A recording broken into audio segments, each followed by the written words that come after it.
सभी श्रोतागणों का हरमीत सिंह जी और Good मैं evening. साक्षी मल्होत्रा हार्दिक अभिनंदन करते हैं हिंदी कक्ष में I आपके am today in Hindi Sputz, अनुवादक के रूप like में our crypto unit and और average सभी का logo. स्वागत है आज के Hopefully, you are इस all मंच में। fine.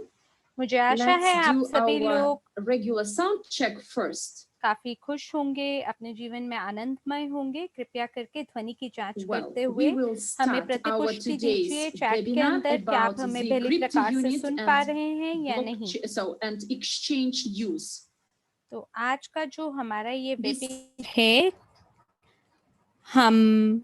हमारा आज ये दूसरा महीना है, दूसरा गुरुवार है और मेरा नाम मरिया एंटोनिनका है और मैं ब्लॉकचेन प्रौद्योगिकी कार्यान्वयन विभाग की प्रमुख हूँ। और आज 2 बजे मॉस्को समय पर हमने CRU को वर्ल्ड CRU में परिवर्तित करने की कार्य क्षमता को शुरू किया है। और हर बार जब भी हम ब्लॉकचेन पर कुछ भी शुरू करते हैं तो कई लोगों के लिए बहुत ही तनावमय ये स्थिति होती है, क्योंकि ये कुछ नया है। ये ऐसा है जिसको हमने पहले कभी नहीं किया। हम पहली बार इसकी जांच कर रहे हैं और इसकी वजह से कई सारे सवाल लोगों के उठते हैं। और मेरे वेबिनार में मैं हमेशा पूरी कोशिश करती हूँ कि सभी प्रकार की जो भी त्रुटियां हैं हम उनसे निपट सकें। हम लोग उड़ान भर रहे हैं हवाई जहाज पे और आगे बढ़ रहे हैं, लेकिन त्रुटियों के बारे में भी हमें बात करनी चाहिए। तो वर्ल्ड सीआरयू को सीआरयू में कन्वर्ट करने के लिए किस प्रकार की चीज़ों का सामना करा गया है और इसके लिए हम 7 आसान चरणों के बारे में बात करेंगे, क्योंकि बहुत सारे भागीदार हैं जो कि संतुष्ट नहीं हैं और पहले से ही काफ़ी निराश हैं कि जो शुल्क है कन्वर्जन के लिए उसको एक पैकेज के रूप में नहीं लेके जाया जा रहा है, बल्कि उसे टुकड़ों टुकड़ों में किया जा रहा है। और सम अप करने के लिए पूरे ब्लॉकिंग के लिए इसका उपयोग किया जा रहा है और कई सारे भागीदार हैं जो हमसे शिकायत कर रहे हैं कि हम उनसे अतिरिक्त पैसों या धन ले रहे हैं। तो देखिए, जो लोग हैं वो आगे की सोच नहीं रखते हैं मेरे ख्याल से। और मैंने एक वेबिनार में ये उदाहरण भी दिया था कि आप पूरे लॉक को देखें। अगर आप दरवाजे के पीछे देखना चाहते हैं तो आप अगर सिर्फ दरवाजे के लॉक में से देख रहे हैं तो आपको एक छोटा सा छेद ही दिखाई देगा, बड़ा कमरा नहीं दिखाई देगा। तो आपको बड़ी बड़ी पिक्चर को देखना है। आज जो है वर्ल्ड सीआरयू 35 सेंट पे बेचा जा रहा है और आप सीआरयू को एक्सचेंज कर रहे हैं, जो कि एक बार आपको किसी एक समय पर आपको गिफ्ट की तरह या उपहार की तरह दिया जा रहा था। और लोग जो हैं वो तब समझ नहीं पा रहे थे कि ये जो सीआरयू अंक है ये मात्र आपको एक उपहार के रूप में दिया जा रहा है। तो कोई भी आपको उसे बेचना, आपको खरीदना नहीं पड़ता था उसको, बल्कि ये आपको एक बोनस के रूप में खुद ही मिल जाता था। तो आप अपने सीआरयू टोकन को बचा सकते हैं, या आपके आपके हाथ की बात है। और जरूरी नहीं है कि आप अपने यूएस डॉलर को खर्चें कन्वर्जन करने के लिए। और एक लीडरशिप वेबिनार पे मैंने काफी रूसी लोगों को भी ये समझाया कि वर्ल्ड सीआरयू अंक है क्या और कन्वर्जन का मतलब क्या है।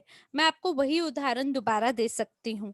देखिए, कई बारी आप अलग अलग हवाई जहाजों को उड़ा सकते हैं। जैसे रूस में हमारे पास एक सबसे बड़ा हवाई अड्डा है जहां पर हर फ्लाइट के लिए आपको कुछ उपहार मिलता है। और अगर आप उसमें से 20,000 फाइल्स को अगर आप इकट्ठा कर लें तो आप उसे एक्सचेंज कर सकते हैं एक वास्तविक फ्लाइट के बदले में। तो जो एयरलाइन है वो आपको केवल आपके जो माइल्स हैं उसके लिए आपको टिकट नहीं मिलेगी, बल्कि आपको थोड़ा-सा अतिरिक्त पैसे को भी खर्चना पड़ेगा। चाहे वो आप फ्यूल फ़ी के रूप में दे दें या आप एयर टिकट के रूप में दे दें। आपको मतलब कुछ ना कुछ आपको अतिरिक्त भी देने की ज़रूरत है। तो इसके लिए आपको जो गिफ्ट पॉइंट्स हैं, उसके साथ-साथ अतिरिक्त शुल्क चुकाने पर आपकी टिकट मिलेगी। तो इसी तरह से ये हमारी यूजी पे ग्रुप बैक ऑफिस में जाता है, जहाँ पे आपको पेमेंट वर्ल्ड सीआरयू के लिए प्राप्त होता है और ये आपके जैसे एयरलाइन है, वो आपके जब माइल्स को स्वीकृति देता है, तो ये आपका जो छोटा-सा शुल्क है, उसके लिए इसका भुगतान लागू किया जाता है कुछ स्थितियों में। और ये उसके मुकाबले है जो आप प्राप्त करते हैं वर्ल्ड सीआरयू के बदले में। तो ये जो कन्वर्शन है, इसमें आपको क्या लाभ मिल रहा है, उसकी गणना आप खुद कर सकते हैं कि अगर आप जो 35 सेंट के हिसाब से अगर आप वर्ल्ड सीआरयू को खरीद रहे हैं, तो आपको खुद से गणना करना चाहिए कि आपको क्या लाभ मिल रहा है। तो आप हमेशा सिर्फ शिकायत क्यों कर रहे हैं? अगर आपको पसंद नहीं है तो आप कन्वर्ट मत करिए, लेकिन आप शिकायत ना करें। आप लोगों पे चिल्लाएँ ना कि कंपनी ने कुछ गलत कर दिया है। कंपनी ने तो आपको प्रदान किया है उपहार। तो कंपनी तो काफी उदार है कि वो आपको 35 बिलियन वर्ल्ड सीआरयू देता है और जो कन्वर्जन है सीआरयू टोकन को कन्वर्ट करने के लिए आपको उसके लिए कंपनी का आभार मानना चाहिए। आपको ये समझना चाहिए कि ये जो प्रक्रिया है ये काफी गंभीर है। ये ऐसा नहीं है कि आप एक सिक्के को दूसरे सिक्के में तब्दील कर रहे हैं और आप जो खरीद है उसके उसके लिए भुगतान करते हैं सीआरयू टोकन के लिए यूएस डॉलर में। तो आपको ये समझने की ज़रूरत है कि आप वर्ल्ड सीआरयू को खरीद रहे हैं, लेकिन आप किसी चीज़ को किसी और चीज़ में कन्वर्ट नहीं कर रहे हैं। तो पहला कदम क्या है? अगर आपने पहले से ही जांच कर ली है और अगर आपने पहले से ही मार्गदर्शिका देख ली है, गाइडलाइन देख ली है तो बहुत बढ़िया है। लेकिन हमारे ज़्यादातर जो भागीदार हैं वो मार्गदर्शिका के माध्यम से नहीं गुजरते और बटन दबाने में ही जल्दीबाजी करते रहते हैं। तो बहुत ज़रूरी है कि आप रिफ्रेश फ्रोज़न और रिफ्रेश बैलेंस बटन पे क्लिक करें। अगर आपका थोड़ी-सी राशि फ्रोज़न हो चुकी है, तो शायद आप ये जो संख्याएँ हैं इसे बदलते हुए नहीं देख सकते। लेकिन अगर यहाँ पे 5 या 60 है तो आप कृपया करके इंतज़ार करें और जब तक आपको सभी संख्याएँ ना दिख जाएँ, तब तक आप पृष्ठ को ना बदलें। तो बहुत सारे लोग हैं जो रिफ्रेश बटन को दबाने के बाद दूसरी टैब पे चले जाते हैं। ऐसे नहीं करना आपको। रिफ्रेश फ्रोज़न और रिफ्रेश बैलेंस को क्लिक करके आपको रुकना है जब तक सारी फिगर्स अपने आप में सभी संख्याएं बदल नहीं जाती। जैसे एक एक 20 40 में से, दो 40 में से, तीन 40 में से, जब तक सारी 40 के 40 रिफ्रेश नहीं हो जाती, तब तक के लिए आपको इंतजार करना है ताकि जो भी संख्याएं हैं जो बदल रही हैं वो बदलना बंद हो जाए। तो ये बहुत महत्वपूर्ण है कि ये बटन पे क्लिक करने के बाद रिफ्रेश फ्रोजन पे क्लिक करने के बाद जो स्मार्ट कॉन्ट्रैक्ट है वो सारे ट्रांजैक्शन की जांच करता है। वो ये देखता है कि क्या जो भी ट्रांजैक्शन है वो फ्रोजन है या नहीं है और उसके हिसाब से वो संख्याओं को बदलता है। ठीक है, कोई पूछ रहा है कि क्या ये रूसी कक्ष है या अंग्रेजी है? देखिए ये रूसी कक्ष है। आइए फिलहाल हम अगली स्लाइड पर चलते हैं। दूसरा कदम क्या है? जो यूएनटीबी है, यूएनटीबी स्टेकिंग सीपीयू और नेट वॉलेट संसाधनों के लिए स्टेकिंग आपके लिए जोड़ा क्या है ताकि आपका जो वॉलेट है उसमें रैम आपके लिए उपलब्ध हो। तो आज मैं आपको अच्छे से समझाने की कोशिश करूंगी कि रैम, सीपीयू और नेट क्या है। क्योंकि मुझे लगता है कि कई हमारे भागीदार हैं जिनको हमने 1 साल पहले बताया था हमारे ब्लॉकचेन के बारे में, तब तक हमारे पास वॉलेट नहीं था। आप तब ये जानकारी को सुनते तो थे, पर आपको समझ नहीं आता था कि ये किस बारे में है। लेकिन आज आपके पास में आपका वॉलेट है, तो अब आपको सटीक रूप से समझ में आना चाहिए कि रैम, सीपीयू और नेट क्या है। तो अगर हम आपके पीसी का उदाहरण लें, हर पीसी का अपना एक रैम होता है। रैम क्या होता है? ये आपकी कार्य क्षमता की मेमोरी, आपकी मेमोरी होती है।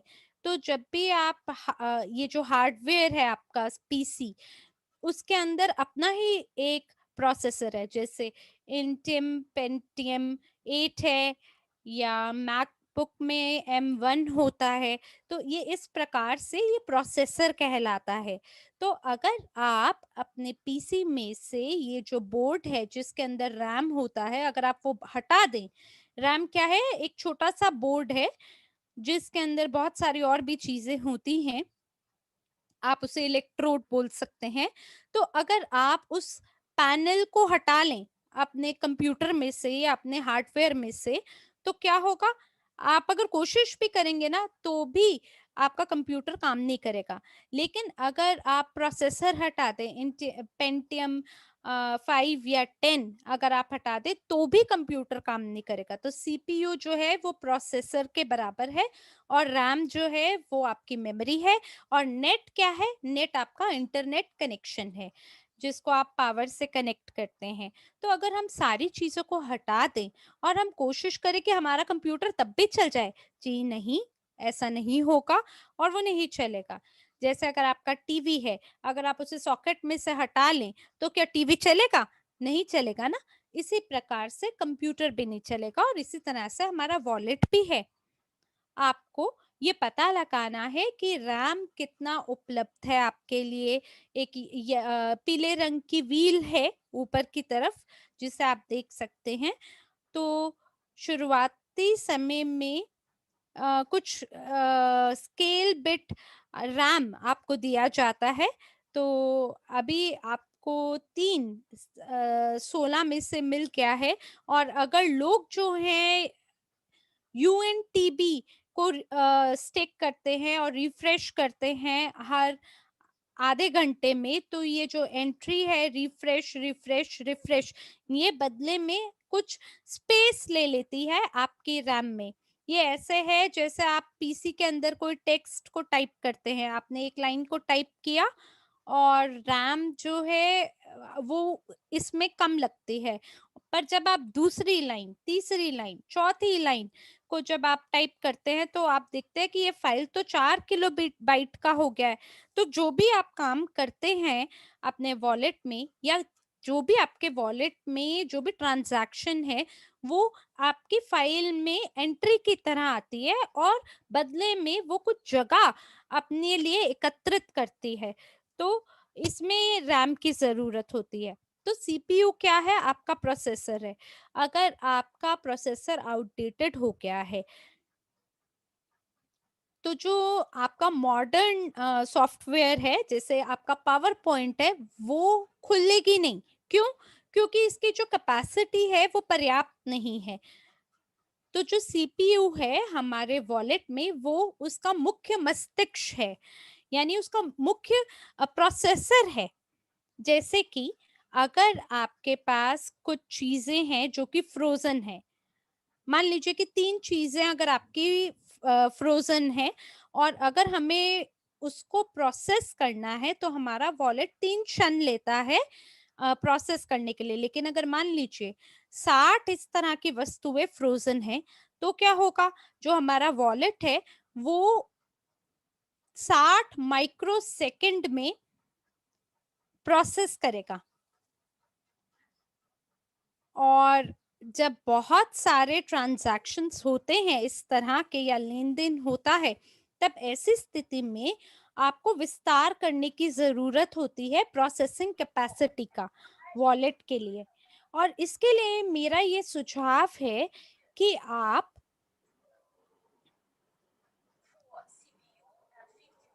50 सीपीयू और 50 नेट के लिए ज़रूर स्टेकिंग करें यूएनटीबी के लिए, और बिल्कुल लालच ना करें। आप सीपीयू को ज़रूर आप स्टेक करिए, और इसके लिए आप 10,000 यूएनटीबी को भी स्टेक कर सकते हैं। जब सीआरयू को वर्ल्ड सीआरयू में तब्दील करने की ज़रूरत नहीं होती, तो आप स्टेक पे क्लिक कर सकते हैं, और कई बहुत सारे ऐसे लोग हैं जो अनस्टेक यूएनटीबी पे क्लिक कर देते हैं 200% तक, और ये करने के लिए आपको कोई अनुमति नहीं दी जाती है। तो जो भी तो इसका मतलब ये हुआ कि जो आईटी की जो टीम है, वो आपके जो अकाउंट को है वो डिलीट करने का उसको निर्देश मिल जाता है। तो इसका मतलब ये ऐसे हुआ जैसे कि आपने अपने कंप्यूटर का जो सॉकेट है वो निकाल दिया। आपको अनुमति नहीं है कि आप अपने रैम को बेच दें शून्य तक, और बिना रैम के आपका जो वॉलेट है वो काम नहीं करेगा। और आज हमारे सहभागी कह रहे हैं कि मेरे वॉलेट ने तो कुछ नहीं किया, लेकिन सीपीयू का जो प्रसंस्करण मेमोरी है वो शून्य है। और ये कहाँ से आया? तो मैं आपको बताना चाहती हूँ कि सीपीयू जो है वो आपके नेटवर्क के ऊपर जो लोड है उसके हिसाब से उसकी गणना की जाती है। यदि लोड जो है आपके ब्लॉकचेन पर, जैसे कि अगर आपके ब्लॉकचेन के ऊपर 50,000 लोग जो हैं वो एक ही बारी में एक ही क्षण के अंदर स्टेकिंग करना चाह रहे हैं, तो उसमें जो प्रसंस्करण है वो बहुत ज्यादा होगा। तो अब ये हो सकता है कि आपके जो यूएनटीबी जो आपने शुरुआत में लिया था, तो उस समय वो ये कह सकता है कि 4 टोकन के अंदर मैं आपकी जो प्रसंस्करण है वो मैं नहीं कर सकता हूं। वो इसलिए क्योंकि नेटवर्क के ऊपर आज जो लोड है वो बहुत ज्यादा है।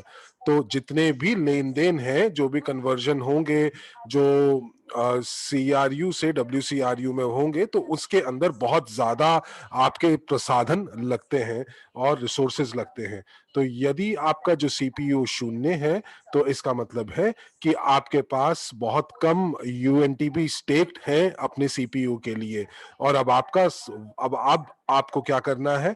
अब आपको 1 या 2% तक इंतजार करना है। तो आप ज्यादा लोभ ना करिए, लेकिन यदि आप चाहते हैं कि आपका लेन देन ठीक हो और आपका वॉलेट सही प्रकार काम करे, तो आप जो है अपने यूएनटीबी को स्टेक करें, और उसके बाद अपने अपने जो जो रैम है उसको खरीदें, इतनी रैम खरीदें कि जो पर्याप्त हो, और ज्यादा उसको ना बेचें।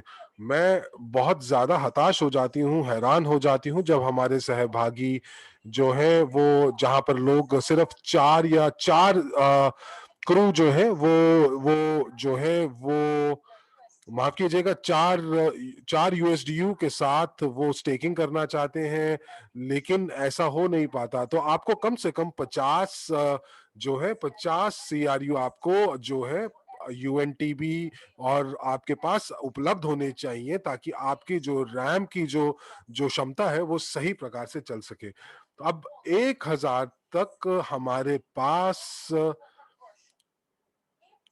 अगर अगर आप ध्यान से देख रहे हैं, या आप ब्लॉकचेन को आप एक्सप्लोर करना चाहते हैं, उसके बारे में जानना चाहते हैं, स्मार्ट कॉन्ट्रैक्ट्स के बारे में जानना चाहते हैं, तो आप वहां देखेंगे कि वहां पर एक सिस्टम अकाउंट है जिसके अंदर हम लोगों ने 30,000 यूएनटीबी को इस सिस्टम के लिए स्टेक कर रखा है। क्योंकि ये जो अकाउंट है ये बहुत ज्यादा मेहनत कर रहा है, और इसीलिए 30,000 यूएनटीबी हमेशा उपलब्ध रहेंगे कि ये सारे के सारे ब्लॉकचेन की प्रसंस्करण क्षमता या शक्ति रह सके। अब देखिए, जैसे हमारा वॉलेट है वो ईओएस वॉलेट है, और उसके अंदर हम लोगों ने 30,000 ईओएस जो है हमने स्टेक किए हैं। और वो जो 30,000 ईओएस है, वो अगर उनकी जो आज मैं मूल्य देखूं तो वो $20,000 का है। तो यानी कि हमारे वॉलेट का जो एक्सचेंज है उसका मूल्य $20,000 है। अब उसके ऊपर जो फीस दी जाती है या फीस जो चार्ज होती है, जब वो होती रहती है, तो उससे क्या होता है कि हमें पता चलता रहता है कि जो हमारे जो ब्लॉकचेन है या जो वॉलेट्स हैं वो सही प्रकार काम कर रहे हैं। लेकिन एथेरियम जो है वो अलग है। उसके अंदर यही होता है कि हम जो भी उसके अंदर यहाँ पर एथेरियम के अंदर अगर हम लोगों को जितना भी स्टेकिंग करनी है हम स्टेकिंग कर सकते हैं, और यदि हमें उसकी जरूरत नहीं है तो हम लोग उसको हटा सकते हैं।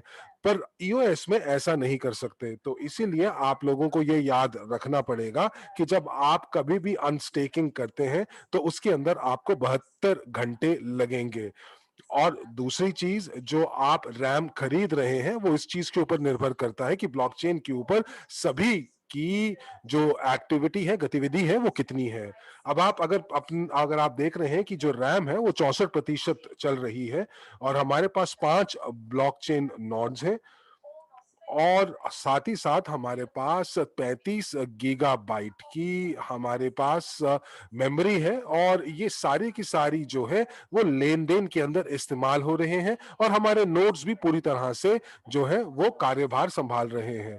अब यहां पर ये पता चलेगा कि सबसे ज्यादा महंगी जो चीज हमारे लिए या जो प्रसाधन है वो रैम है, क्योंकि अगर आप को पता हो तो 64 रैम के साथ, 64 KB के साथ अभी हमारे नोड चल रहे हैं, और जैसे जैसे गतिविधि बढ़ती जाएगी वो 64 से 128 पर पहुंच जाएगी। तो यानी कि जितनी जितनी गतिविधियां बढ़ती जाएंगी उतनी ज्यादा रैम जो है वो लगती जाएगी। तो इसीलिए जो यूएनटीबी जो है वो काफी काफी महत्वपूर्ण यूटिलिटी टोकन है। तो जो लोग इसको 1 या 2 साल के अंदर, माफ कीजिएगा, जो लोग इस टोकन को बेच रहे हैं जो कि सिर्फ कौड़ियों के भाव बिक रहा है, तो अगर आप उसको आज बेच देते हैं तो अगले 2 सालों में आप वाकई पछताएंगे, क्योंकि क्योंकि जब नए प्रोडक्ट्स लॉन्च होंगे तो उनके लिए यूएनटीबी की बहुत ज्यादा जरूरत होगी और उसका मूल्य बढ़ेगा।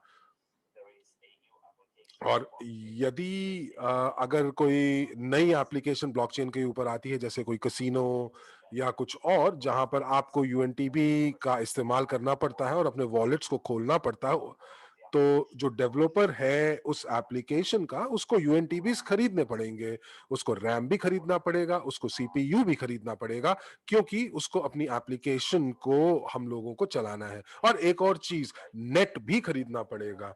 तो आप अपने दिमाग में हमेशा ये बात रखिए कि यूएनटीबी जो है वो हमेशा स्टेक्ड रहने चाहिए आपके सीपीयू और नेट के अंदर, और आप जो है हमेशा रैम जो है वो खरीदते रहें। तो जो ये पीला पीला व्हील है वो पूरा नहीं होगा। यदि आप देखेंगे कि सिर्फ 20% रैम जो है वो आपका इस्तेमाल कर रही है, तो आप उसको थोड़ा सा और खरीदिए और उसको सिर्फ 10% जो है वो आप इस्तेमाल कीजिए। तो तीसरा कदम, तो तीसरा चरण जो है, हम लोगों ने अपने जितने भी बैलेंसेस हैं, योग हैं, वो सब हम लोगों ने अद्यतन कर लिया है, अपडेट कर दिए हैं। हम लोगों ने कुछ रैम खरीदी है, और अब हम लोगों को अपनी समय सारणी को देखना है। तो अब हमारे पास क्या क्या प्रश्न है, जहां पर अनफ्रीजिंग के लिए जो अनफ्रीजिंग की समय सारणी है उसके उसके बारे में। तो यहाँ पर आप जो देख पा रहे हैं, यहाँ पर आपको दिख रहा है, ये सिर्फ एक रेफरेंस जानकारी है, और आप जब अनफ्रीज शेड्यूल के ऊपर क्लिक करेंगे तो आप उसके साथ कुछ नहीं कर सकते। आप सिर्फ और सिर्फ उसको एक इस्तेमाल कर सकते हैं एक रेफरेंस के लिए, कि आपको जो बताती है कि कितनी ज्यादा फ्रोजन चीजें आपके वॉलेट के अंदर है। और लेकिन जो जो वाकई जो सच्चे समय सारणी है वो आपको कॉन्ट्रैक्ट नोट्स के अंदर ही पता चलेगी। और यहाँ पर जो आप देख रहे हैं ये सिर्फ आपकी जानकारी के लिए हमने रेफरेंस के बतौर यहाँ पर रखा है। और यहाँ पर आप यहाँ देख रहे हैं कि जो नीले रंग के अंदर जो यहाँ पर ग्राफ है, इसके अंदर यहाँ पर आपको दिख रहा होगा कि अब यहाँ पर कोई पूछ रहा है कि ये सितारा या एस्ट्रिक्स कहाँ पर है। तो यहाँ पर आपको दिख रहा होगा कि एक आपको हल्का सा एक तारा सा दिख रहा होगा, तो वो तारा है जिसकी मैं बात कर रही थी। तो यहाँ पर एक आपको, आप ये जो ग्राफ है इसमें आपको एक स्लाइडर भी दिखाई देगा, और आप स्लाइडर को आप दाहिने या बाहिने भी घुमा सकते हैं। इस चीज के ऊपर निर्भर करता है कि आप कौन से जो आपकी सीआरयूज हैं उनको आप अनस्टेक करना चाहते हैं या अनफ्रीज करना चाहते हैं। तो ये बहुत बढ़िया तरीका नहीं है यानी कि जितने भी अनफ्रोजन सीआरयू हैं जो 365 दिनों के अंदर हैं, तो ये उस हिसाब से ये ग्राफ आपको बताता है। तो इसीलिए ये आप देख रहे हैं कि ये बढ़ रहा है 1%, 2%, 3%। और सबसे बड़ी जो जो रेखा है उसका मतलब ये है कि 5% हर महीने, और उसके बाद वो एकदम नीचे गिर जाती है, क्योंकि यहाँ पर जो अनफ्रीजिंग है वो धीरे धीरे होगी। और इसका मतलब ये है कि ये जो उपहार में दिए गए क्रूज हैं, जो सीआरयू जो आपको मिले हैं, वो जो पहले 365 दिनों के अंदर जो अनलॉक्ड होंगे, वो अब आने वाले 540 दिन के अंदर वो अनफ्रीज होंगे, जो कि आपका मार्केटिंग प्लान कहता है। तो अगर आप यहाँ पर देखते हैं कि यहाँ पर जो 5% अगर आपके जो सीआरयू हैं वो अनफ्रीज होते हैं, तो ये बहुत बड़ी तादाद में अनफ्रीज होंगे। तो इसका मतलब ये हुआ कि जनवरी 2020 के अंदर यहाँ पर आपको कुछ ना कुछ जरूर उपहार दिया गया होगा सीआरयू का। और अगर आपको याद होगा कि जितने भी लोग थे सीआरयू प्रोग्राम के अंदर, 8 या 10 जनवरी के आसपास उनको कुछ सीआरयूज उपहार के रूप में दिए गए थे। और वो जो सीआरयूज हैं उनको 340 दिन लगते हैं अनफ्रीज होने के लिए। तो जितना आप बाद में ये खरीदते हैं, उतनी बाद में ही आपका ये जो समय सारिणी है अनफ्रीजिंग की, ये बदलती रहती है।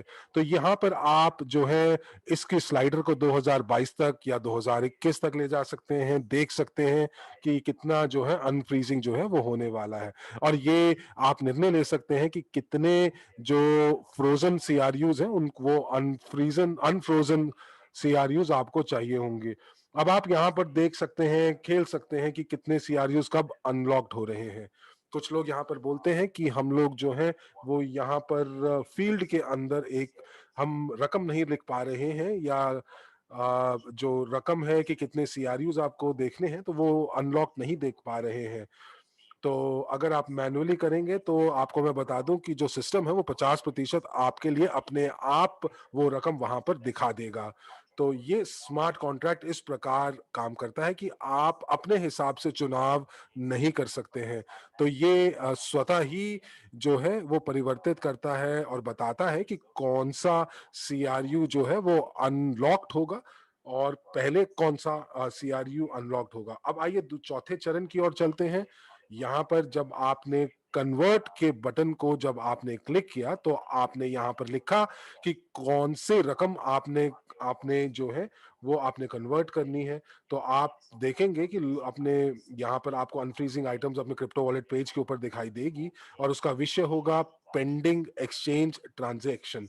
तो इसका मतलब है कि वो अभी इंतजार कर रहे हैं, और ये जो लेन देन है वो अभी नहीं हुआ है, लेकिन इंतजार हो रहा है कि ये लेन देन बहुत शीघ्र पूरा होगा।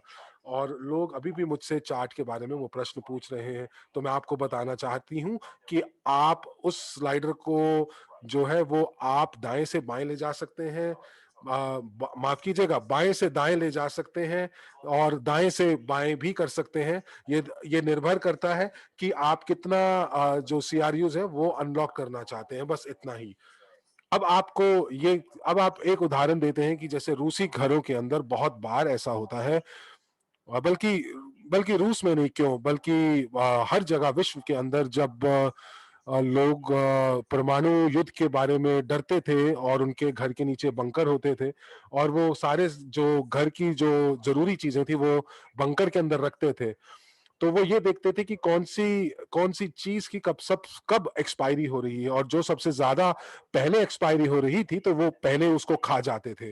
तो यहाँ पर भी यही होगा। अब यहाँ पर क्या हो रहा है, यहाँ पर अब यूं सुनिए कि जब आपका एक कोई जो सीआरयू है वो 365 दिन के अंदर अनफ्रीज होता है, तो आप क्यों इंतजार करेंगे कि आप अपने सीआरयू को 540 दिनों के लिए रखेंगे, जबकि आप उनको क्रू को डब्ल्यू क्रू के अंदर आप जो है आप बदल सकते हैं, और 365 दिन के अंदर आप उनको डब्ल्यू क्रू को अनलॉक्ड भी कर सकते हैं। तो एक साल के अंदर आपके जो सीआरयू टोकन्स हैं वो आपको पहला जो बैच होगा वो आपको डब्ल्यू का 365 दिन के अंदर मिल जाएगा। तो आप 2 या 3 साल क्यों इंतजार करेंगे।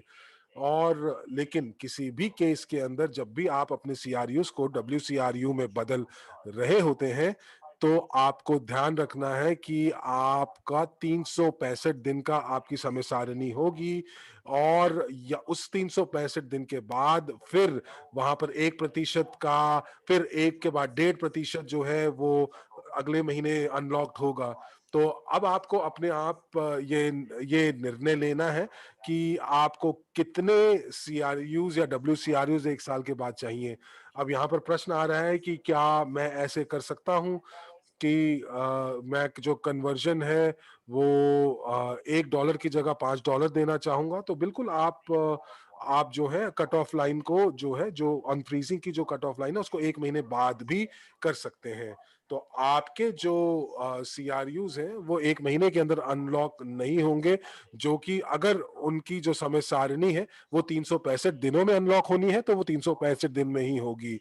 तो अब आप एक काम कर सकते हैं कि या तो सारे सीआरयू को लेके आप स्टेक कर दीजिए यूएनटीबी पे, या कट ऑफ लाइन का निर्णय ले लीजिए। कोई कह रहा है कि जितनी जल्दी आप कन्वर्ट करेंगे उतना जल्दी आपको वर्ल्ड सीआरयू मिलेगा, और मरिया कह रहे हैं मैं बिल्कुल आपसे सहमत हूँ, क्योंकि कन्वर्जन के लिए भुगतान करना आपके ऊपर निर्भर करता है। अगर आप देख रहे हैं कि आपके पास बहुत सारे सीआरयू पैकेजेस हैं, जैसे कि आप यहाँ इस स्लाइड पे देख पा रहे हैं, यहाँ पे जैसे 453 है, 128 है, तो ये एक अच्छी संख्या में सीआरयू है। और कई बारी जो टुकड़े में जो पैकेज का साइज है वो इतना छोटा होता है, जैसे 0.05 सीआरयू है, तो वो जो संख्या है वो इतना कम होता है, जिसमें अगर आप कुछ भाग सीआरयू को फ्रोजन कर लें तो आपको प्रति माह काफी कम लाभ प्राप्त होता है। यानी कि जैसे कि अगर मान लीजिए अगर कोई बैलेंस छूट जाता है जैसे 0.25 सीआरयू, और आप बिल्कुल $1 का भुगतान तो नहीं करेंगे इतने छोटे सीआरयू के लिए, तो आप उसे छोड़ सकते हैं, उसको छोड़ के आगे बढ़ सकते हैं, और आप सिर्फ उन पैकेजेस का भुगतान करें जो कि बड़े पैकेज हैं। और ये दूसरी गंभीर चीज है जो आपको याद रखनी चाहिए। तो ये जो टेबल है, जो फिलहाल आप ये तालिका यहाँ देख पा रहे हैं, जहाँ आपको सबसे पहले जो अनुसूची है उसका चयन करना है, यानी स्केड्यूल का चयन करना है। ये पिछली स्लाइड पर हम आते हैं दोबारा। तो यहाँ पर जब आप अनुसूची को चुनते हैं तो आपको कुल राशि देखने को मिलता है। जैसे यहाँ पे 4045 सीआरयू है, किसी के लिए 2 मिलियन होगा या 5 लाख होगा, निर्भर करता है कि कितना बड़ा आपका पैकेज की संख्या। और अब हम इस स्लाइड पर आते हैं, तो यहाँ पर ये जो विंडो है, जो पेंडिंग एक्सचेंज ट्रांजैक्शन है, यानी आपके जो लंबित एक्सचेंज लेन देन है या ट्रांजैक्शंस हैं, जो भी आपने यहाँ पे आइटम को चुना है कन्वर्शन के लिए, आप यहाँ पे 2 मिलियन देखते हैं और उसे कन्वर्ट करने की कोशिश करते हैं, तो नया ट्रांजैक्शन पॉपअप होता है। और हो सकता है कि इसके अंदर आपके पास 5 या 6 ट्रांजैक्शन को आप कंफर्म करते हैं और फिर एक नया पॉपअप आ जाता है, क्योंकि एक विंडो जो है वो सभी ट्रांजैक्शन को होल्ड नहीं करता। जैसे कि आप कितने सीआरयू को कन्वर्ट करना चाहते हैं, उसके हिसाब से जब आप गणना करते हैं तो हो सकता है आपको पूरी संख्या देखने को ना मिले, क्योंकि ये सभी जो ट्रांजैक्शन है हो सकता है वो आपके विंडो पे आपको ना दिखाई दे रहे हो। क्योंकि अगर आपने सीआरयू अंक प्राप्त किए हैं मार्केटिंग प्लान के तहत, जिसको लगभग हमने 2 सालों से हमने इसे प्राप्त किया है, तो हम यहाँ पे बात कर रहे हैं उन लीडर्स की, उन नेताओं की, जिनको उनके सर्टिफिकेट अकाउंट के अंदर ये प्राप्त हुए हैं। अक्सर ये जो आइटम है ये अपने आप में दोहराते हैं, खुद को दोहराते हैं। जैसे कि आप इस स्लाइड पे देख पा रहे हैं कि 198 और 198, देखिए 2 जगह ये लिखा गया है ना यहाँ पे स्लाइड पर, तो ये दोहराया गया है। पर फिर भी आपको हर ट्रांजैक्शन के लिए भुगतान करने की जरूरत है। और इसी तरह से ये 1820 वाला भी एक लेन देन या ट्रांजैक्शन आपको देखने को मिल रहा है। यहाँ पे आपको ये याद रखना है कि अगर आपके पास 4000 CRU है तो उसको विभाजित किया गया है स्मार्ट कॉन्ट्रैक्ट द्वारा 7 टुकड़ों में। तो आपको चिंता नहीं करनी है कि अगर आपको लगे कि भाई मैंने तो ट्रांजैक्शन के लिए भुगतान किया था लेकिन वो इस तरह से विभाजित है, तो ये बिल्कुल नॉर्मल है। तो कोई बोल रहा है कि अगर मैं भुगतान नहीं करता तो क्या होगा? तो जब आपने एक्सचेंज में पहले से ही कोई टास्क को सेट कर दिया है तो आपको आपके जो फ्रोजन सीआरयू हैं वो गायब दिखाई देंगे अगर वो वर्ल्ड सीआरयू की तरह पॉपअप नहीं हुए हैं। मान लीजिए अगर आपने उसमें से कुछ के लिए भुगतान किया, मान लीजिए बड़े वाले पैकेजेस के लिए आपने अगर भुगतान किया है और छोटों के लिए अगर नहीं किया है तो ये सस्पेंड हो जाएंगे तब तक जब तक कि वो अनफ्रोजन नहीं हो जाते, तो वो वहां से गायब हो जाएंगे। आपको केवल इंतजार करना है जब तक वो अनलॉक ना हो जाए। हो सकता है 3 साल लगे इसमें, क्योंकि अक्सर जो कुछ भी आप एक्सचेंज करते हैं वो लॉक्ड सीआरयू होता है। आपने उन्हें कन्वर्जन पे डाला, कन्वर्जन के लिए आपने भुगतान नहीं किया, थोड़े समय के बाद आपने रिफ्रेश फ्रोजन पे क्लिक किया और ये सभी जो सीआरयू हैं ये पॉपअप होंगे, अपनी फ्रोजन स्टेट से बाहर निकल के पॉपअप होंगे। तो देखते हैं कि कुछ समय के बाद क्या होगा उन लोगों के साथ जिन्होंने भुगतान नहीं किया। लेकिन अगर आपने भुगतान किया है तो फ्रोजन आइटम जो है वो वर्ल्ड सीआरयू में हस्तांतरित कर दिए जाएंगे। आइए अगली स्लाइड पर चलते हैं। जी हाँ, यहाँ नीचे की ओर आप देख सकते हैं वो सभी ट्रांजैक्शन जो कि स्केड्यूल के तहत हैं। कई भागीदार कन्वर्ट बटन पे क्लिक करते हैं और उसके बाद वो उसे मेन पेज पे देखने के लिए जल्दीबाजी करते हैं कि वो वहाँ कन्वर्ट हुआ है या नहीं। आपको वहाँ पे जाके देखने की ज़रूरत नहीं है जब आप कन्वर्ट पे क्लिक करते हैं, क्योंकि सबसे पहले जो भी आपके पेंडिंग ट्रांजैक्शन है उसके लिए आपको इंतज़ार करना होगा, जो कि चार्ट में नीचे की ओर होगा। और फिर आपको जो पे वाला बटन है उस पे क्लिक करना है, हर फ्रोजन आइटम के लिए अलग-अलग रूप से। तो सवाल अब ये है कि कैसे यूएसडीयू को अपने वॉलेट में हस्तांतरित करना है। इसके लिए दो तरीके हैं, ध्यान से सुने। पहला तरीका है कि आप यूएसडीयू को एक्सचेंज से मूव करें जहां पे मिनिमम अमाउंट 50 यूएसडीयू है और +1 जो है कमीशन के लिए है, तो कितना हुआ 51। या आप यूएसडीयू को खरीद सकते हैं बाकी भागीदारों से पीयर टू पीयर एक्सचेंज में। तो आपने अगर किसी को चैट में लिखा और उन्हें रूबल, डॉलर, रुपीस कुछ भी भेजा और उन्होंने 50 या 20 यूएसडीयू आपके वॉलेट में हस्तांतरित किए, अगर आप भुगतान नहीं करते हैं तो ये आपको ये जो सभी ट्रांजैक्शन है ये इरिवर्सिबल होते हैं ब्लॉकचेन पे। आप उन्हें सिर्फ तभी प्राप्त कर सकते हैं जब वो अनफ्रोजन होंगे स्केड्यूल के हिसाब से। तो या तो आप यूएसडीयू एक्सचेंज से प्राप्त कर सकते हैं या पीयर टू पीयर। और जहां तक नॉन वेरीफाइड यूजर्स हैं, वो एक्सचेंज से क्यों नहीं लाभ उठा सकते? देखिए, ये जो निर्णय है ये एस्टोनियन प्रमुख जो है एक्सचेंज के उनका निर्णय है और वकीलों का निर्णय है, और मेरे ख्याल से वो सुरक्षित रूप से इस खेल को खेल रहे हैं कि अगर ये नॉन वेरीफाइड यूजर जो हैं वो एक्सचेंज से टॉप अप कर सकते हैं अगर वो $500 से कम है। लेकिन जो एस्टोनियन डायरेक्टर हैं उन्हें इस बात को लेकर डर लगता है कि कई अनवेरिफाइड लोग होंगे जो कि अपने लिए और अनवेरिफाइड अकाउंट्स को खोलेंगे और फिर इस प्रकार से वो 50,000 के करीब हो जाएंगे। तो इसी वजह से जो नॉन वेरिफाइड अकाउंट्स हैं उनसे उनको इस फायदे का लाभ उठाने की अनुमति नहीं है। हो सकता है भविष्य में वो इस निर्णय को बदल दें। तो बेहतर है कि आप यूएसडीयू को बाकी भागीदारों से खरीद लें। तो आइए अब हम अगली स्लाइड पर चलते हैं।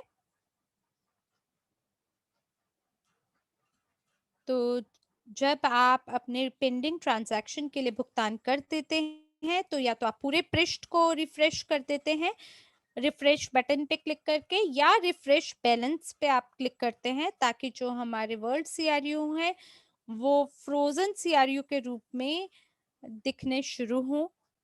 जैसे कि हमने पिछली स्लाइड में देखा है, जहाँ पे हमारे पास 455 सीआरयू थे और 617 उनमें से जो थे वो फ्रोज़न थे। तो मैंने जो सभी फ्रोज़न सीआरयू हैं, उनको एक्सचेंज किया और आप यहाँ देख सकते हैं 364 जो है ये अनलॉक्ड सीआरयू हैं।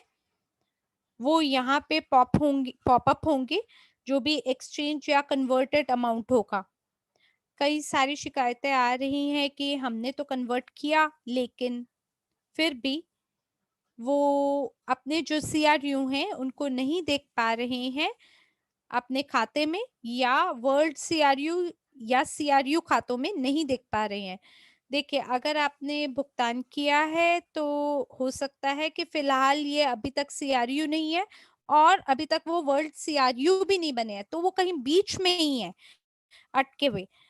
तो हो सकता है कि जो ब्लॉकचेन है, जिस समय पे आपने कन्वर्जन किया उस समय वो ओवरलोडेड हो गई और इसी वजह से इसको थोड़ा-सा समय और लग सकता है, अ, जब तक कि ये परिवर्तित नहीं हो जाता। तो ये कई बारी बिटकॉइन एक्सचेंज में भी ऐसा देखने को मिला है, क्योंकि जो ट्रांज़ैक्शन है वो कई बारी उसमें कई दिन लग जाते हैं, कई घंटे लग जाते हैं कि जो टोकन है वो अपनी मंजिल तक पहुँचे। हालाँकि जो हमारा एक्सचेंज है वो काफ़ी ज़्यादा गतिशील है और वो आधे सेकंड के अंदर जो चीज़ें हैं यहाँ पर हो जाती हैं। लेकिन अगर सीपीयू जो है वो अगर भरा पड़ा है या अगर वो ऑक्यूपाइड है, हर वक़्त अगर वहाँ पे नोड्स और एंट्रीज़ होती जा रही हैं, तो हो सकता है कि आपको ट्रांज़ैक्शन अपनी स्क्रीन पे देखने को ना मिले। तो इसके अंदर थोड़ा-सा कई बारी कुछ क्षण से ज़्यादा कुछ मिनट भी लग सकते हैं। तो अगर आप रिफ्रेश बैलेंस पे दोबारा क्लिक करते हैं, तो हो सकता है आपको आपका जो अपडेटेड ट्रांज़ैक्शन है, आप वहाँ पे देख पाएँगे अपने सभी ट्रांज़ैक्शन को और वो जो पेंडिंग ट्रांज़ैक्शन है, वो अंततः आपको यहाँ पे देखने को मिल जाएँगे। आइए हम अगली स्लाइड पर चलते हैं। तो यहाँ पर हम स्टेकिंग तक पहुँच गए हैं और यही वो मुख्य बिंदु है हमारी पूरी बात का कि क्यों हम सीआरयू को वर्ल्ड सीआरयू में तब्दील कर रहे हैं, ताकि उसे यूएनटीबी के लिए स्टेक कर सके। तो वो सभी लोग जो कि अंग्रेजी नहीं बोलते हैं, पेंडिंग का मतलब होता है लंबित होना, यानी वेटिंग में हो कोई चीज़ या ऐसी कोई चीज़ जो कि जिसका इंतज़ार हो रहा है। तो आपने अगर कोई ट्रांज़ैक्शन है, वो हो सकता है आपने उसके लिए भुगतान किया है, लेकिन वो अभी दिख नहीं रहा है। हो सकता है कि वो जो ट्रांज़ैक्शन है वो प्रगति में है, यानी जैसे कहते हैं ना कार्य प्रगति में है, तो यानी वो थोड़े समय के बाद आपको अपडेट होके ज़रूर दिखाई देगा। तो ये मतलब होता है पेंडिंग का। तो लोग पूछ रहे हैं कि जो यूएनटीबी है उसकी यील्ड में कोई अंतर है लॉक्ड सीआरयू में या अनलॉक्ड सीआरयू में। तो देखिए, जो यूएनटीबी है उसकी यील्ड में कोई अंतर नहीं है, केवल एक अंतर है कि हमारे पास 10% है सीआरयू का। 2 साल के बाद आप गणना कर सकते हैं। 6 महीना 1% के लिए, फिर 6 महीने के बाद 1.5%, तो लगभग 10% अनलॉक्ड सीआरयू का जिसको आप स्टेक कर सकते हैं, यानी जो 90% है वो लॉक्ड है और ये जो 90% है जिसको आप स्टेक कर रहे हैं वो आपको बड़ी आय प्रदान करेगा, बजाय उसके जो आपके छोटा शेयर है सीआरयू का उसके मुकाबले में। और यही तो वो बात है जिसकी वजह से हम सीआरयू को वर्ल्ड सीआरयू में तब्दील कर रहे हैं, कि जो सिक्योरिटी टोकन है वर्ल्ड सीआरयू का जो आप खरीदते हैं और जो लॉक्ड सीआरयू है वो आपको यूएनटीबी के रूप में आपको आय प्रदान करेगा, यूटिलिटी टोकन के रूप में। आइए हम अगली स्लाइड पर चलते हैं। तो जो समा तो मैं यहाँ पर आपके प्रश्न ले देख रही हूँ चैट के ऊपर और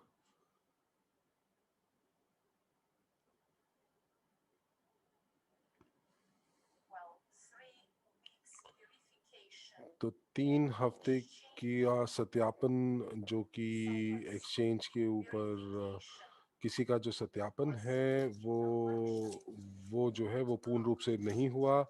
और देखिए ये ये एक वाकई एक जटिल समस्या है और जटिल कहानी है, क्योंकि जो हमारे एएमएल अफसर हैं वो वाकई हर रोज और हर एक सहभागी को वो उस उनकी पुष्टि करते हैं, और यदि कहीं पे उनको कोई शुबा होता है, कोई शक होता है, तो इसीलिए ये करना वो भी जरूरी है।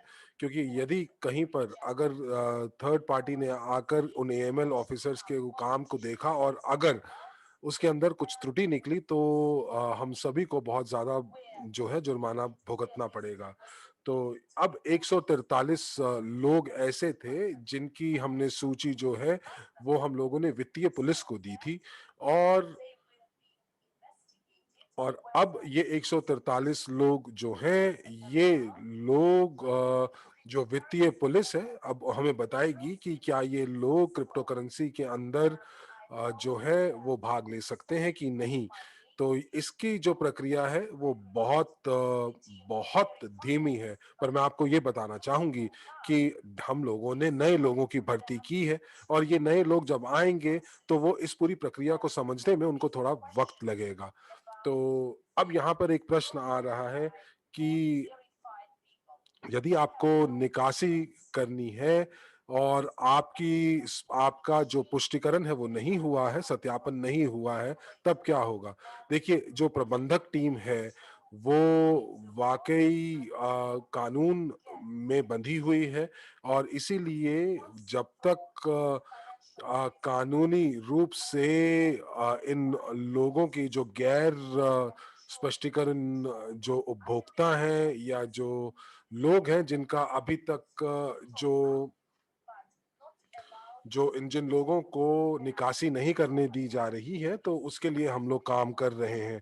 तो हम लोगों ने यहाँ पर एक सुझाव दिया था, और ये सुझाव था कि हम लोगों को जैसे बैक ऑफिस की प्रक्रिया है, हम लोगों को जो चीजें चाहिए जब हम लोग बैक ऑफिस का पुष्टिकरण करते हैं, या फिर हम लोग जब हम उसका वेरिफिकेशन करते हैं, तो हम लोग बहुत सरल प्रक्रिया से उसको गुजारते हैं। लेकिन जब हम लोग ईयू की बात करते हैं, यूरोपियन यूनियन की बात करते हैं, तो वहां पर ग्लोबल पास की प्रक्रिया का हम लोगों को इस्तेमाल करना पड़ता है। और सिर्फ ग्लोबल पास ही एक ऐसी कंपनी है जो कि आप सभी के पासपोर्टों का प्रसंस्करण कर सकती है। तो इसीलिए मुझे ये नहीं पता कि कि कि जो ये पुष्टिकरण की जो प्रक्रिया है उसको कैसे हम लोग तेज करेंगे, और हम लोगों को जो है ये सारी की सारी चीजें जो है हम लोगों को कानून के दायरे में रहकर करनी पड़ेगी। हम कानून के दायरे को नहीं तोड़ सकते हैं। तो यदि अगर कहीं त्रुटियां रह जाती हैं, तो जो एएमएल ऑफिसर के ऊपर जो है वो उनके ऊपर फिर कानूनी कार्यवाही की जाएगी, और कोई भी एएमएल अफसर अपने ऊपर कानूनी कार्यवाही नहीं चाहता।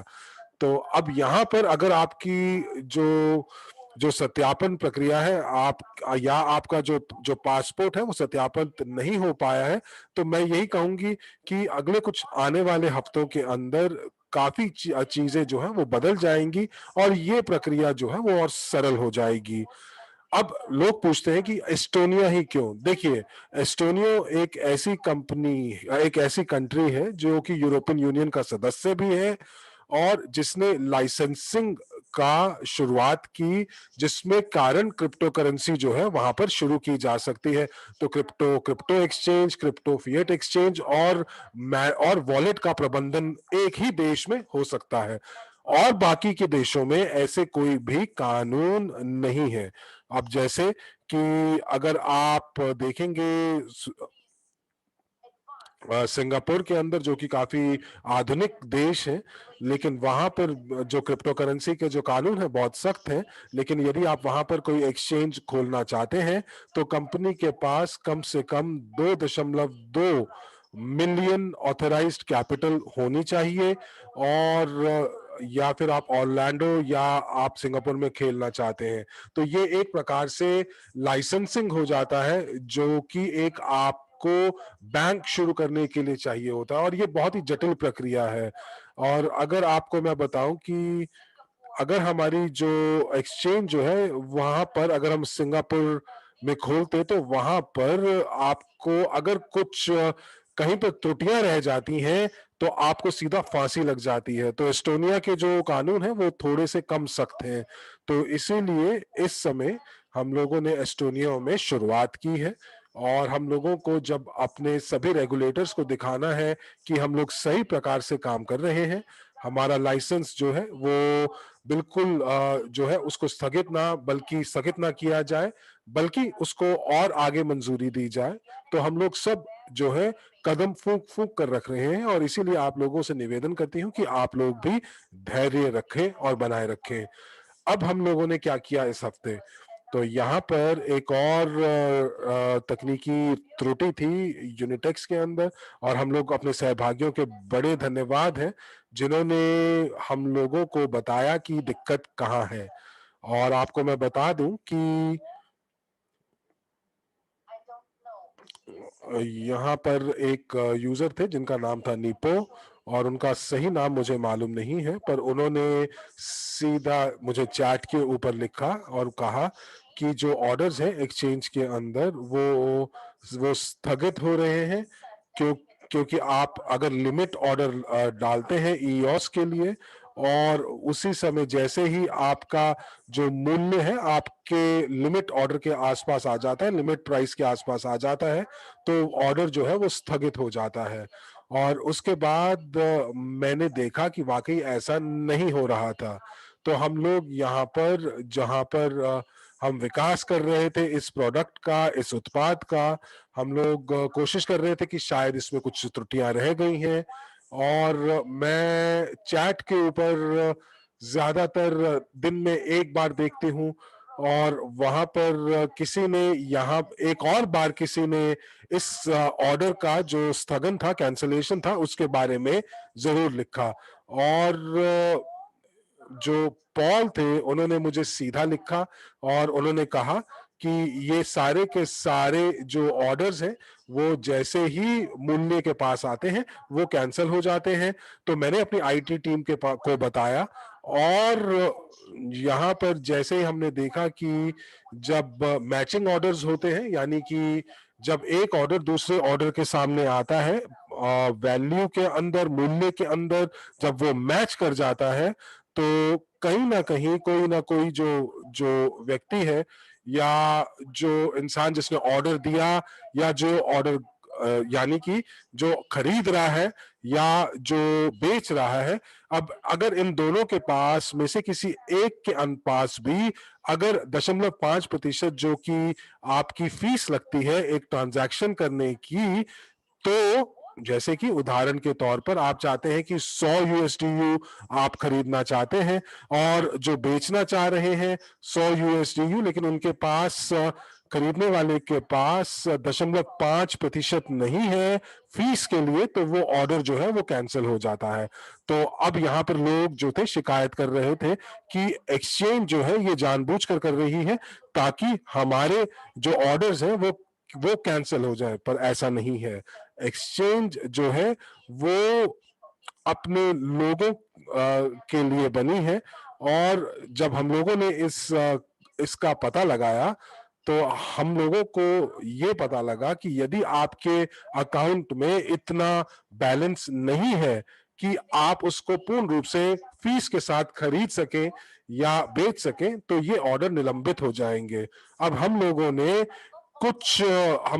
अब कुछ उसके अंदर कुछ परिवर्तन किए हैं, जिसके अंदर जो फीस है आपको ऊपर से नहीं देनी पड़ेगी, बल्कि वो $100 के अंदर ही मानी जाएगी। तो उससे जो ये चीजें हैं ये ठीक हो जाएंगी। अब अगर हम निकासी की बात करते हैं, विड्रॉल की बात करते हैं, तो हम लोग जो है सीपीयू की मात्रा जो है अपने वॉलेट में बढ़ाते जा रहे हैं, क्योंकि ईओस से जो लेन देन है उसमें आपको कोई, क्योंकि हम लोगों को उसके लिए काफी ईओस, जैसे मैंने आपको बताया कि ईओस को हमें स्टेक करना होता है, तो वहां पर उसके लिए यदि आप ईओस को आप निकासी करते हैं तो आपको जो है फीस देनी पड़ेगी एक ईओएस के ऊपर एक ईओएस।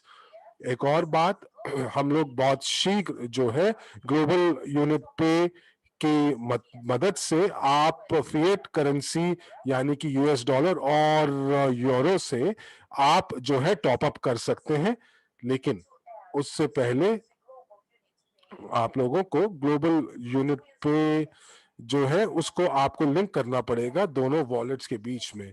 तो यानी कि आपका जो यूएस डॉलर है वो भी आपके जो है वो भुगतान प्रणाली से जुड़ेंगे और यूरो भी भुगतान प्रणाली से जुड़ेंगे। अब आप टॉप अप करने के बाद आप फिएट मनी से भी कर सकते हैं और आप जो विड्रॉल है वो भी फिएट मनी में कर सकते हैं, और हम लोग इसके ऊपर काम कर रहे हैं। अगले हफ्ते हम इसकी जो है हम इसका प्रशिक्षण करेंगे और जो निकासी का जो फंक्शन है, जो विशेषता है, उसको हम जो है उसका प्रशिक्षण करेंगे, और आशा करते हैं कि अगले हफ्ते से जो जो ऑर्डर बुक है वो भी आपके लिए खुल जाएगी, जिसके अंदर आप अपने जो भौतिक कार्ड्स हैं वो आप ऑर्डर कर सकते हैं और वो उपलब्ध होंगे कि वो आपके देश में डिलीवर हो सके। अब अच्छी खबर है और बुरी खबर है। पहली जो ये जो कार्ड्स हैं, भौतिक कार्ड्स हैं, ये जो शिपिंग है वो सिर्फ और सिर्फ यूरोपियन देशों के लिए ही खुली रहेगी, लेकिन सीआईएस देश और रूसी देशों के लिए ये अभी नहीं हो पाएगा। तो इसी के लिए आपको, तो आप जो है अभी वर्चुअल कार्ड का इस्तेमाल कर सकते हैं और आप वर्चुअल कार्ड के माध्यम से आप वर्चुअल भुगतान या पेमेंट्स भी कर सकते हैं। और मुझे मालूम है कि एस्टोनिया के अंदर यदि आपके पास वर्चुअल कार्ड है तो आप आइकिया से फर्नीचर भी खरीद सकते हैं, और आप ग्लोबल यूनिट पे की मदद से आप इथेरियम, यूएसडीसी और बिटकॉइन भी खरीद सकते हैं, और उसकी निकासी भी आप दूसरी बाहरी एक्सचेंजों में कर सकते हैं। तो मुझे मालूम है कि जो पेमेंट सिस्टम है यानी कि जो जो भुगतान प्रणाली है, आप उसके अंदर जो है आप एक्सचेंज को लिंक कर सकते हैं। तो अब आप मुझसे पूछेंगे कि इन सभी के अंदर अलग अलग मूल्य क्यों है, हमारे एक्सचेंज के अंदर अलग अलग मूल्य क्यों है। तो अभी इस समय जो लोग सीआरयूज को जो कौड़ियों के भाव बेच रहे हैं, जिनको उपहार के तौर पर सीआरयूज मिले थे और उनको वाकई नहीं पता कि इसका क्या क्या मूल्य है, तो अब उसके लिए उनके लिए एक यही विकल्प रह जाता है कि वो जो है सीआरयूज को बेचकर किसी बिटकॉइन या इथेरियम में बदल दें, और जितना ज्यादा ईओस और बिटकॉइन की मांग बढ़ेगी उतना ज्यादा एक्सचेंज रेट भी बढ़ेगा।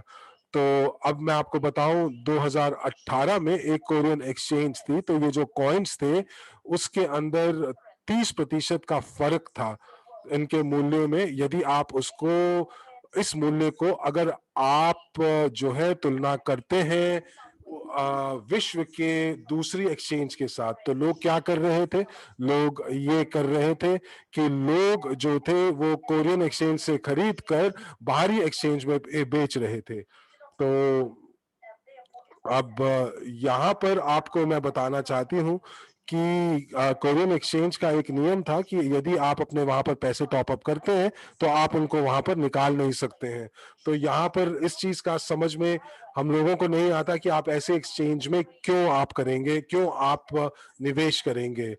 अब यहाँ पर आपको मैं बताना चाहूंगी कि एएमएल ऑफिसर्स के पास जो है वो एक्सचेंज अकाउंट्स नहीं रख सकते हैं और इसीलिए वो एक्सचेंज के मूल्यों के अंदर बदलाव नहीं कर सकते हैं।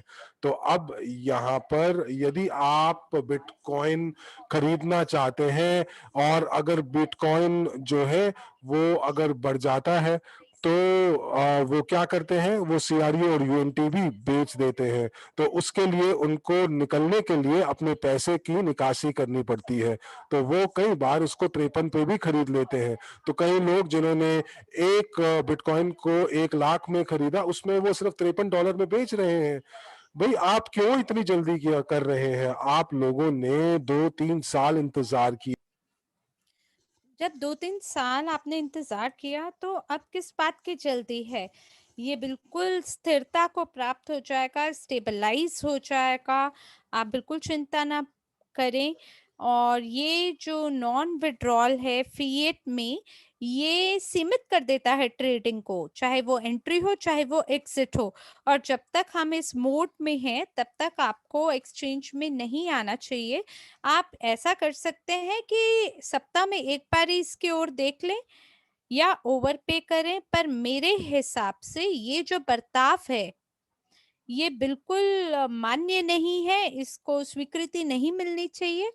और यही समाचार है यूनिटेक्स एक्सचेंज के बारे में कि जो आईटी टीम है, उनको एक महत्वपूर्ण कार्य दिया गया कि आप एक्टिवेट करें ग्लोबल यूनिट पे सिस्टम को, ताकि यूएसडीयू को यूरो और यूएस डॉलर में एक्सचेंज किया जा सके पेमेंट सिस्टम के तहत। तो मेरे को लगता है कि ये बहुत ही बढ़िया रहेगा जब लोग यूएसडीयू को यूएस डॉलर में तब्दील कर पाएंगे, और जब कोई भी भागेगा नहीं बिटकॉइन के पीछे या शुल्कों के पीछे, और जो कीमत है इस मुद्रा की वो वैश्विक स्तर पे बनी रहेगी। एक सवाल है कि जो समर्थन सेवा है वो जवाब नहीं दे रहा। देखिए, जो तकनीकी समर्थन सेवा है वो ओवरलोडेड है, और ये वो टीम है जो कि सो नहीं रहे हैं कई महीनों से, जब से हमने ब्लॉकचेन का उद्घाटन किया है। और ये वो लोग हैं जो आपको जवाब देते हैं इवो रिच बैक ऑफिस में, निजी निवेशक अकादमी में, ये वही लोग हैं। और इन्हें ये नहीं पता है कि किस सवाल का जवाब दें। और साथ ही साथ हमारे पास हर रोज कुछ ना कुछ नया हो रहा है, जैसे सीआरयू का वर्ड सीआरयू में तब्दील है, कल यूगेन का लॉन्च, और फिर लीगल पॉलिसी डिजिटल गारंटीज का उद्घाटन। और ये जो नए उत्पाद हैं, उनका ये जो स्नोबॉल इफेक्ट है, उसकी वजह से काफी ज्यादा हम पे दबाव है। और समर्थन सेवा में भी हमने और लोगों को लिया है, भर्ती किया है, ताकि हमारी टीम में बढ़ोतरी हो सके और सभी लोग मिलकर इसका सामना कर सके जो भी दुविधाएं लोगों को हो रही है। और क्योंकि ये 24 घंटे सातों दिन काम करते हैं, और हमें आशा है कि आपको आपके सभी सवालों का शीघ्र अतिशीघ्र जवाब मिलेगा। और अप्रैल में जो एक्सचेंज सपोर्ट टीम है, उनको टिकट बनाने की क्षमता भी प्राप्त हो जाएगी। तो फिलहाल तो आप उनको केवल ईमेल भेज सकते हैं, और जो डेवलपर्स हैं वो टिकट बनाएंगे। आप अपने अकाउंट में जाएंगे एक्सचेंज पर और अपनी टिकट आप डाल सकते हैं। अगर आपको आपका पैसा नहीं मिला या आप विड्रॉ नहीं कर पा रहे हैं, और अगर हम ये देख पा रहे हैं कि आप इस एक्सचेंज अकाउंट के धारक हैं, तो आपके टिकट के माध्यम से आपको सभी सवालों का जवाब दिया जाएगा। तो ये एक और कार्य है जो हमने हमारी आईटी टीम को दिया है। तो इसमें कुछ और सप्ताह लग सकते हैं, और कुछ सप्ताहों के बाद में ये कार्य भी शुरू हो जाएगा। तो डीना मुझसे ये कह रही हैं कि हमारे पास और भी लोग शामिल हुए हैं हमारी टीम में, और उनको ट्रेन किया जा रहा है, और धीमे-धीमे ये बेहतर और बेहतर होता जाएगा। तो यूजी पे बैक ऑफिस में एक बटन है जिसके माध्यम से आप टोकन को वर्ल्ड सीआरयू में हस्तांतरित कर सकते हैं। देखिए जो ब्लॉकचेन है उसके ऊपर जो लोड है वो बहुत ज़्यादा था। कई लोग जो हैं सीआरयू को डब्ल्यूसीआरयू में तब्दील करना चाहते हैं, तो उनको सीपीयू की कार्यक्षमता को बढ़ाना होगा। और आज जो सीआरयू वर्ल्ड सीआरयू में जो कि तब्दील किया जा रहा है, तो वो 1 बिलियन सीआरयू को कन्वर्ट कर दिया गया है। कुल मिला के हमारे पास 35 बिलियन है जिसे हमें कन्वर्ट करना है, और कुल मिला के ये होगा 3% प्रतिदिन के हिसाब से। क्या आप मुझे ठीक से सुन पा रहे हैं? क्योंकि कई लोग ये मुझसे पूछ रहे हैं कि आपकी आवाज़ नहीं आ रही। जी, आपकी आवाज़ बिल्कुल ठीक से आ रही है। तो देखिए ये जो लोड है ब्लॉकचेन पर, ये इसमें कमी कर देनी चाहिए। 24 घंटे जब पार हो जाएंगे तो पूरे वैश्विक स्तर पर ये समाचार फैल जाएगा। कोलंबिया जगेंगे, यूनाइटेड स्टेट, कनाडा, न्यूजीलैंड और भारत सभी जागेंगे, और कुछ दिन इसमें लग सकता है। और बहुत सारे लोग जो हैं वो लाभ उठा पाएंगे सीआरयू को वर्ल्ड सीआरयू में। ये जो तब्दील करने का ये जो फंक्शन है, इससे सभी लोग लाभ उठाएंगे। और फिर जब लोड कम हो जाएगा तब सिंक्रोनाइजेशन होगा यूजी पे बैक ऑफिस में। तो इसमें कुछ और दिन लग सकते हैं। सभी भागीदार अपने बैक ऑफिस में हरा बटन देख पाएंगे जिसके माध्यम से वो ब्लॉकचेन जा पाएंगे यूजी पे बैक ऑफिस के माध्यम से। तो मेरे ख्याल से यही वो मुख्य समाचार है। तो इस शनिवार एक बहुत ही दिलचस्प वेबिनार आयोजित किया जाएगा। एक बंद प्रारूप की बैठक आयोजित की जाएगी जो कि एंड्रयू होवरोतव जी, आर्टियम कबानव जी एक नए व्यक्तित्व के मानव हैं, एंड जो कि बेचते और खरीदते हैं शेयर्स को, और ये स्टॉक एक्सचेंज के लिए भी जिम्मेदार हैं। तो अगर आप बंद प्रारूप बैठक के लिए अगर आप एलिजिबल हैं, योग्य हैं, तो आपको लिंक ज़रूर प्राप्त होगा। और दुर्भाग्य से हेरिन वहाँ पे उपलब्ध नहीं होंगे, लेकिन समाचार में इसके बारे में घोषणा की गई है।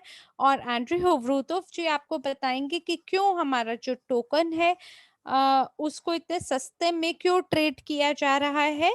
और ये बिल्कुल जो लेस्ला है उनकी कहानी से मिलता हुआ है, जिन्होंने 1 लाख बिटकॉइन को माइन किया और उसको एक्सचेंज किया पिज्जा के रूप में। तो जो हमारे भागीदार हैं उनका भी इसी तरीके से बर्ताव है। लेकिन ये जो कार्यक्षमता है सीआरयू को वर्ल्ड सीआरयू में तब्दील करने की, जब लोग इसको समझेंगे कि ये लाभप्रद है कि आप सीआरयू को 8 या 9 सेंट पे खरीद कर वर्ल्ड सीआरयू में कन्वर्ट कर सकते हैं, जो कि लगभग 35 सेंट की लागत का है।